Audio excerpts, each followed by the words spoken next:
Ludmila Makowski est une artiste accomplie, candidate dans The Voice cette année, elle est aussi comédienne et fait même ses premiers pas de réalisatrice. Elle sera à l'affiche de la mini-série Les Siffleurs aux côtés de grands noms du cinéma français, ce mercredi 8 mars, sur France 2. On savait que Ludmila Makowski, candidate de The Voice 2023 qui a passé les auditions à l'aveugle samedi dernier, sur TF1 avait tourné dans Lupin avec Omar Sy, et pas mal d'autres fictions comme Les Particules élémentaires, et des séries à venir, Bardo, True Crime. L'artiste de 24 ans sera également ce mercredi 8 mars sur France 2, en prime time. À quelques jours près, elle était en concurrence avec elle-même. Mais alors, de quoi s'agit-il?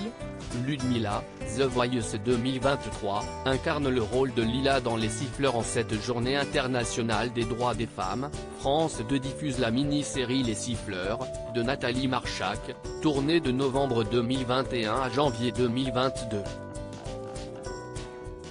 Celle qui a rejoint l'équipe d'Amel Bent, samedi 4 mars, dans The Voice, grâce au titre Taxi d'Angèle, y campe le rôle central, celui de Lila Rivière, une étudiante et influenceuse qui décide de prendre en photo ses agresseurs de rue, les siffleurs pour les dénoncer publiquement, avant de disparaître. L'enquête commence alors et provoque interrogations et débats chez les protagonistes. La capitaine chargée du dossier ne peut s'empêcher de penser que Lila a été inconsciente de se balader en mini-jupe et de provoquer ainsi ses harceleurs. La comédienne chanteuse a tourné aux côtés de Charles Berling, Nadia Fares ou encore Stéphane Monpetit, connu pour son rôle d'Elliot dans Un si grand soleil, qui joue un jeune lieutenant féministe dans ce polar en 2 épisodes qui a pour vocation de combattre toute forme de violence sexiste. Une histoire inspirée de faits réels. En France, 86% des femmes disent avoir déjà été victimes de harcèlement de rue. 66% ont essuyé des sifflets et 31% ont subi des attouchements, selon une étude de l'IFOP publiée lundi 19 novembre 2018. La candidate de The Voice 2023 est aussi réalisatrice. Ludmila porte aussi la casquette de réalisatrice. Elle devrait très bientôt présenter son premier court-métrage, intitulé Où les marguerites poussent, dans les festivals, parmi lesquels les plus prestigieux, comme la quinzaine des réalisateurs, Cannes, le festival d'Angoulême, de Cabourg ou la Mostra de Venise.